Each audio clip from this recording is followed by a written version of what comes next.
Hi, to fix private browsing option missing on iPhone 16e.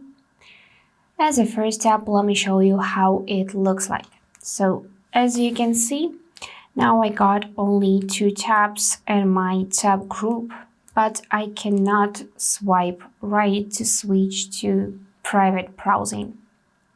So to fix this, we need to go in phone settings and find section screen time in the list.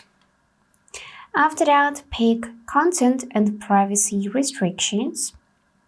And if it is enabled in your case as well, then go in this third section like that and check web content activity, because here we need to make sure that we selected unrestricted if you want to bring back private browsing option.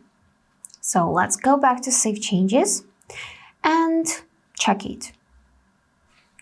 Gonna switch back to tabs, and yep, now we can see private browsing. That's it for today. If this video was helpful, please subscribe, like and comment. And I wish you all the best. Bye bye.